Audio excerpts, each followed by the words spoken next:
Bien, vamos a revisar ahora la actividad que hubo hoy día, principalmente centrada en la zona norte. Ya lo hablábamos, la frontera norte captó la atención por dos cosas.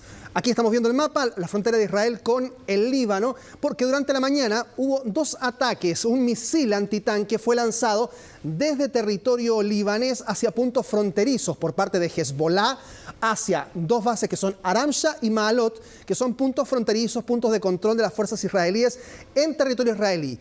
Por contraparte, entonces, vinieron los ataques por parte de Israel hacia dos puntos del territorio del Líbano, buscando también fuerzas de Hezbollah. Y ahí hablamos entonces de Daira y Yarin, que son dos puntos fronterizos donde hubo algunos ataques. Mientras tanto, más tarde se generaron alarmas antiaéreas, específicamente en zonas un poco más al sur, ya dentro del territorio israelí, y que fue lo que generó mayor preocupación. Si avanzamos en el mapa, vamos a ver entonces ahora qué es lo que ocurre con esas ciudades donde se generaron estas alertas. Incluso en Haifa, en esta ciudad, hubo videos, había imágenes de personas evacuando edificios habitados, condominios, que corrieron hacia refugios antiaéreos en pocos segundos. Lo propio ocurrió en Najarilla. Habíamos visto la declaración de una chilena que estaba cerca, estaba ahí, en Najarilla. Lo vimos hace un rato en el Extra.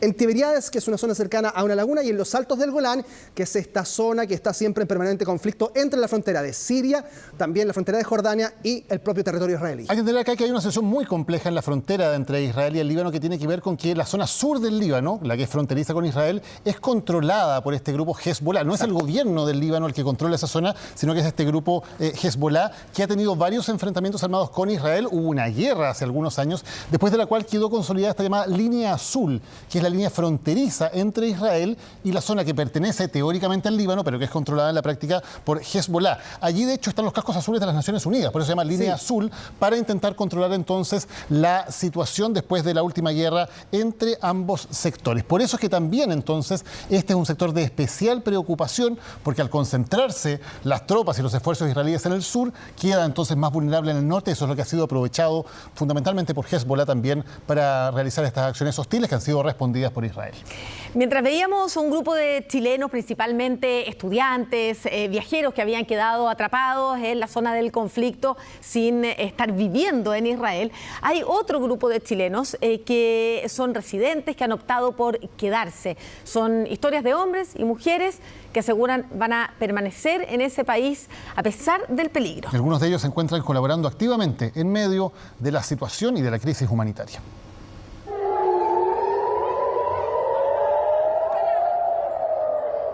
Es el registro que graba Isabel desde su casa. Isabel es chilena y judía y hace casi 2 años vive en Israel. Asegura que no abandonará un país que está sufriendo. Bueno, una de las cosas que también aprendí es que en los búnkeres no hay baños. Velitas, mochila, víveres. Personalmente, como dentista, la dentadura es una parte fundamental para el reconocimiento del cuerpo. Por eso decido quedarme. Por motivos religiosos, pero también porque cree que lo correcto es quedarse para colaborar con las infinitas necesidades que surgen en un estado de guerra. Y yo personalmente, como dentista, me toca otra situación, a reconocer cuerpos. Hay cuerpos apilados, centenares, de gente que todavía no ha sido reconocida y que aparece como desaparecida.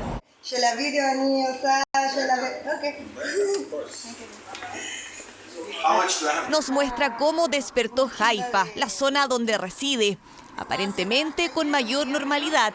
La tienda de vinos, por ejemplo, está abierta a público.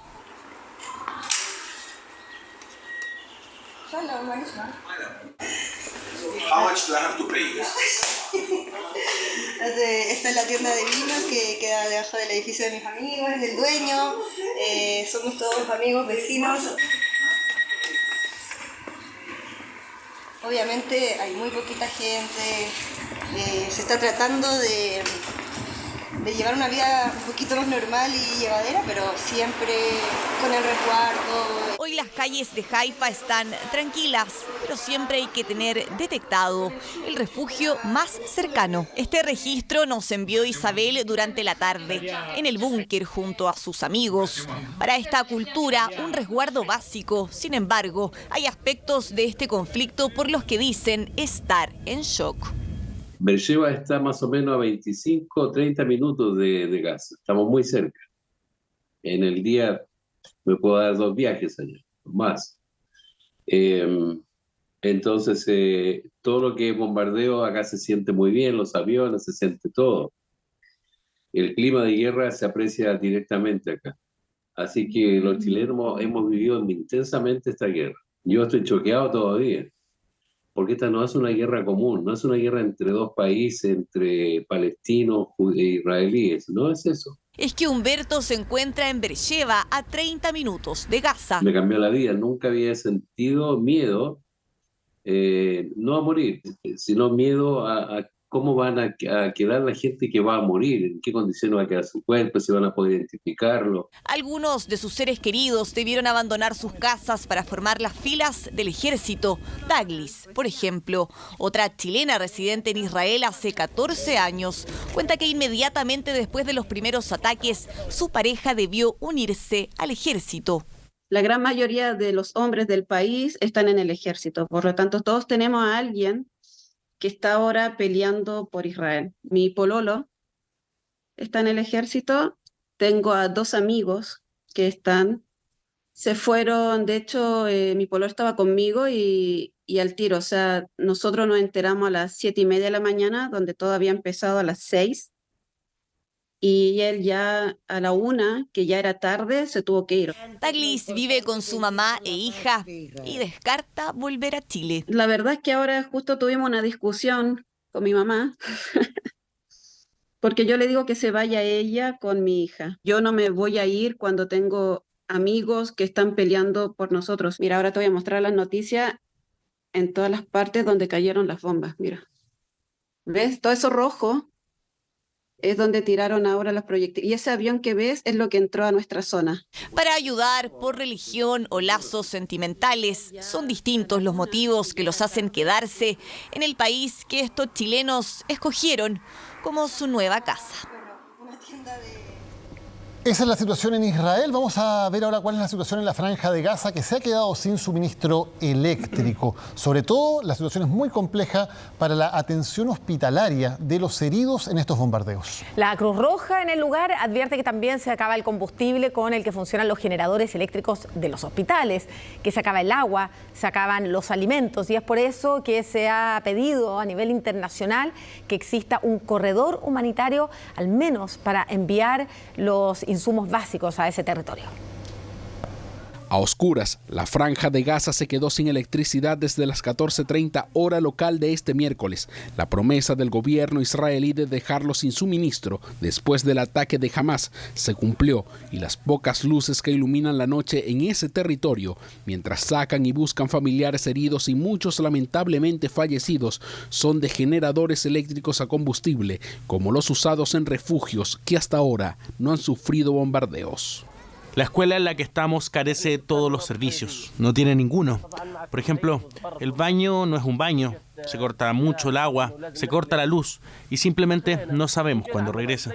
La situación es crítica, dicen los casatís que horas antes del apagón tomaban previsiones. Es que no se trata solo de la luz, sino de agua, enseres, lo necesario para la vida y que ya empiezan a escasear. Vengan y vean cómo los palestinos están luchando ahora en Gaza. Ya no tenemos las necesidades básicas para vivir aquí. La vida ha terminado en Gaza. Los residentes palestinos en Gaza están en refugios de las Naciones Unidas, pero no tienen agua, ni electricidad, ni siquiera pan. Y hay niños que no tienen pañales. Esta es la planta GPGC, la única central eléctrica de Gaza y que sostenía sus operaciones desde este domingo con limitadas reservas de petróleo, las que finalmente este miércoles se agotaron, dejando a toda una población ya golpeada por misiles y bombas, completamente a oscuras. La gente se está enfrentando no solamente con el hecho de que no hay electricidad y el agua potable escasea, sino que simplemente no hay absolutamente ningún lugar seguro donde estar. Cuando estamos hablando de una zona de 40 kilómetros de largo por 20 kilómetros de ancho, comprenderá que no hay prácticamente ningún lugar donde la gente no haya estado en peligro durante las últimas 24 horas.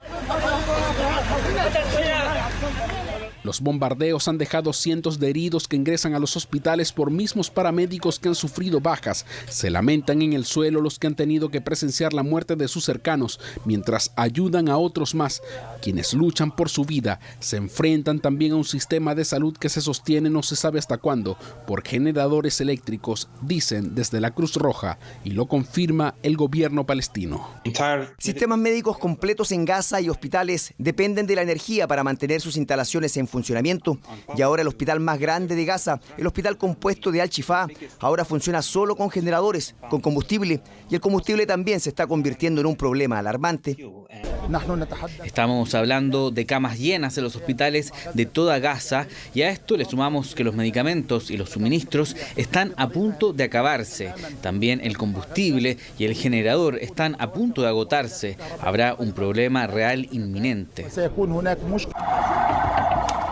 Dramática situación y hasta ahora sin solución a la vista, y más bien con amenazas latentes de ser peor durante cada minuto que pasa. Los niños ahora juegan con esto. ¿Dónde deberían dormir? Estos son nuestros colchones, almohadas. ¿Qué es esto? ¿Dónde estamos viviendo? Así enfrentan la vida quienes lo han perdido todo durante el conflicto, ahora a oscuras y sin certezas aún de un corredor humanitario. Vamos a hablar ahora de los kibbutz. Los kibbutz son comunidades agrícolas donde viven familias que se dedican a cultivar la tierra y que fueron el epicentro de los ataques de Hamás del sábado, y pasaron de ser zonas muy tranquilas a terminar con familias completas que fueron ahí asesinadas. Se demoró mucho el gobierno israelí y el ejército israelí en retomar el control de los kibbutz. En kibbutz hubo milicianos de Hamás que estuvieron más de 12 horas en el interior, y recién hoy día pudo entrar la prensa y dimensionaron lo que había ocurrido en el interior. Claro, entre 7 y 8 horas en general demoró retomar el control, salvo en Kfar Aza, donde han llegado las imágenes más dramáticas, que estuvieron 20 horas bajo el control de los milicianos que asesinaron a gran parte de la población. Recién hoy, por lo tanto, con estas imágenes se pudo dimensionar la magnitud de lo ocurrido en estos lugares. Veamos la nota.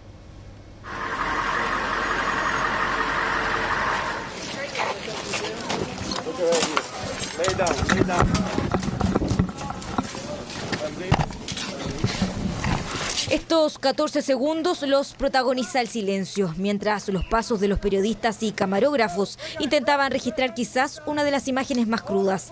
Caminar por el mismo lugar donde yacen cuerpos de personas en el kibbutz Kfar Aza, una de las zonas más afectadas tras el ataque de Hamás, y donde las fuerzas de defensa de Israel llevaron a la prensa extranjera un recorrido por la zona. Y quiero decir algo, no es una guerra, no es un campo de batalla. Ves a los bebés, a la madre, a los padres, en sus dormitorios, en sus techos de protección, y cómo los mata el terrorista. No es una guerra, no es un campo de batalla, es una masacre, es una actividad terrorista. En esta casa seguramente muchas tardes cenó un grupo familiar. En esta cuna durmió tranquilamente algún pequeño, pero hoy nada de eso existe. A medida que pasan los días, los soldados israelíes han recuperado cuerpos desde todos los lugares, desde el sábado en la mañana en el sur de Israel, en un festival al aire libre, y desde diferentes pueblos. Cronológicamente, videos y fotografías avalan el relato de la masacre a civiles por parte de hombres armados de Hamás. Todo comenzó acá, en el kibbutz Be'eri. Eran cerca de las 6 de la mañana del sábado, con las cámaras de seguridad en la puerta del kibbutz, mostrando a dos hombres armados intentando abrirse paso, cuando un coche se detiene y dos hombres disparan contra sus ocupantes.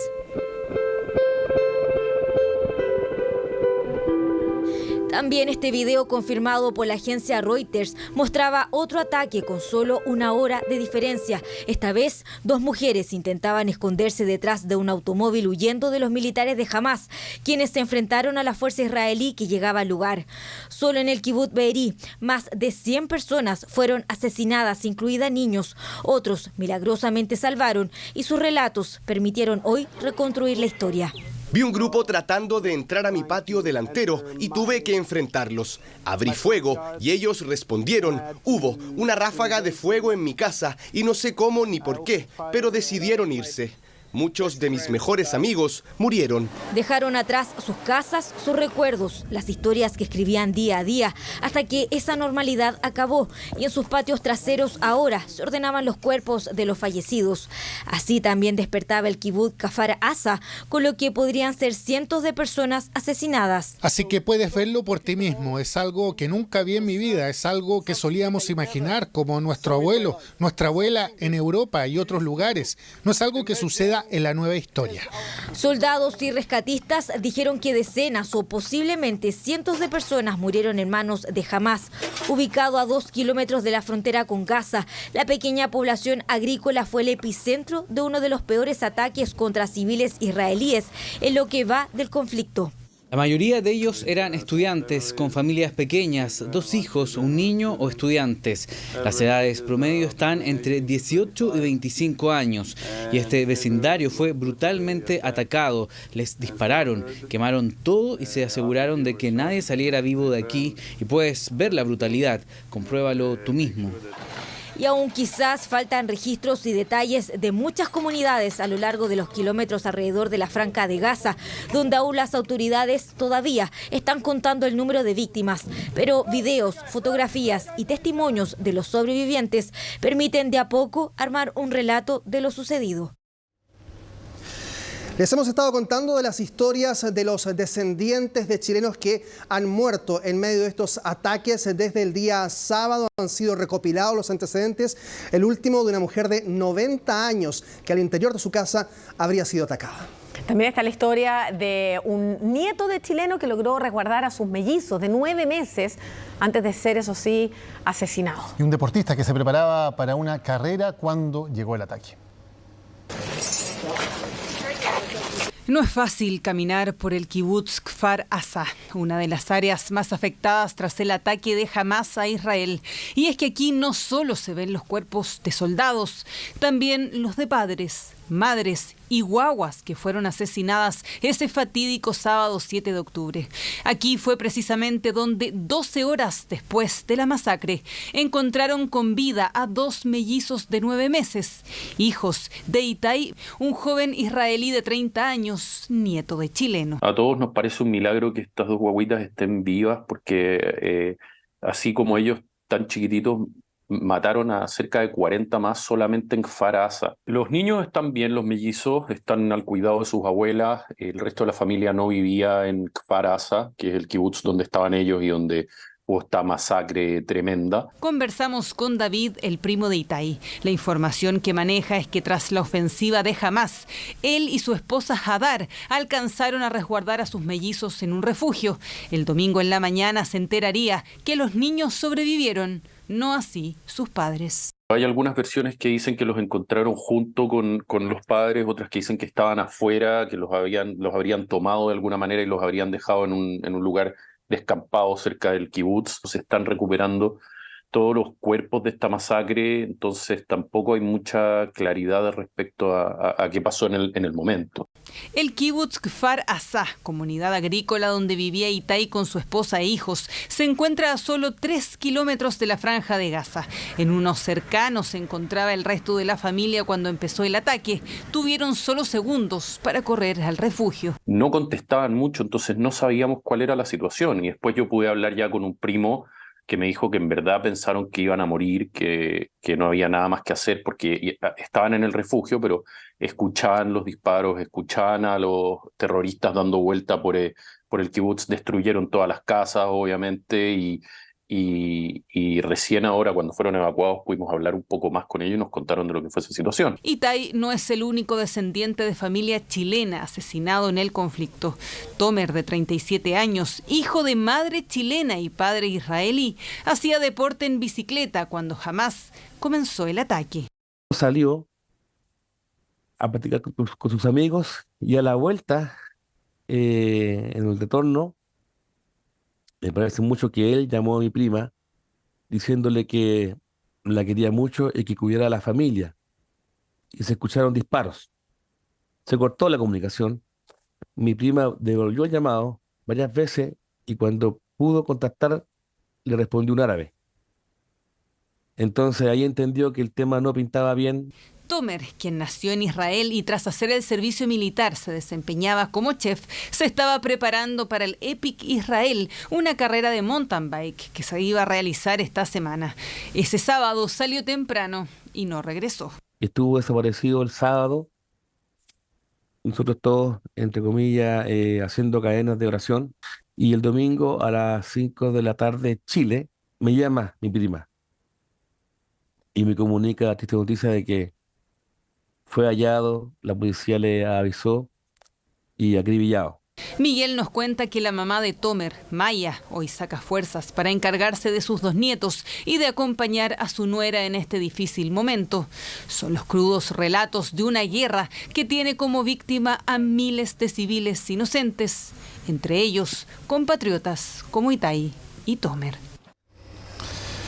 Hoy realizaron su primera comparecencia pública los integrantes de este nuevo gabinete de guerra, el primer ministro Benjamin Netanyahu, el ministro de Defensa y él hasta ahora uno de los líderes de la oposición, Benny Gantz. Y una de las cosas que dijeron, Carlos, fue decir en el caso de Netanyahu que todo miembro de Hamás se puede considerar desde hoy hombre muerto. Y el ministro de Defensa dijo que también lo que ellos comprometen es borrar a Hamás de la faz de la tierra. Declaraciones muy fuertes, por cierto, y que se concentran especialmente en quienes son considerados como los cerebros de la operación del sábado contra ciudadanos israelíes. Y que son ampliamente buscados por las fuerzas israelíes, más allá de que muy probablemente no estén en la Franja de Gaza siquiera. Bueno, vamos a revisar a estos 3 líderes. El primero de ellos, Yehia Sinwar, en Gaza, el líder en Gaza de Hamás, y también Ismail Haniyeh, que vive en el exilio. Ellos son los actuales líderes de Hamás, del ala más bien política. Sinwar es el objetivo número 1 del ejército de Israel, fundador de las fuerzas de seguridad en la década de los 90 por parte de Hamás. Estuvo en prisión 20 años, la última vez en 2011 fue liberado y figura hoy en la lista de terroristas internacionales de Estados Unidos. Fue elegido líder en Gaza en estas elecciones que hemos mencionado, ¿no? El año 2015, luego en 2017 y en marzo de 2021 fue reelecto y luego asaltaron su casa los israelíes, pero no lo encontraron allí y entonces es ampliamente buscado. Haniyeh, actual jefe político de Hamás, después de reemplazar a Meshal en 2017, está operando desde Doha, desde Qatar. Por eso se habla de que Qatar presta eventuales ayudas a Hamás, dado que también está recibiendo, en este caso, eventualmente a Haniyeh. Y el último es Mohamed Deif, el escurridizo responsable del ala militar de Hamás y eventual cerebro también de los ataques que vimos desde el pasado sábado. La siguiente nota justamente nos cuenta quién es Mohamed Deif, el buscado líder de Hamás.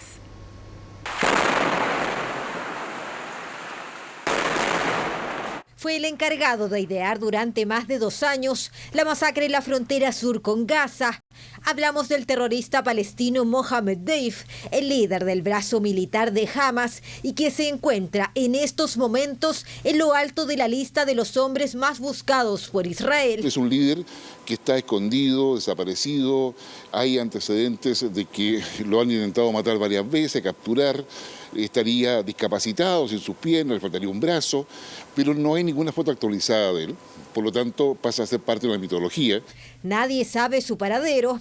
Podría estar escondido bajo tierra en uno de los túneles clandestinos ubicados en Gaza o caminar entre la gente por alguna ciudad. Pocos reconocen su cara, solo existe una foto suya. La cruda ofensiva de Hamás de este fin de semana habría sido dirigida por un hombre que pocos conocen y que estaría en silla de ruedas, el mismo comandante que la inteligencia israelí le atribuye el comienzo de las incursiones por túneles subterráneos como estrategia militar.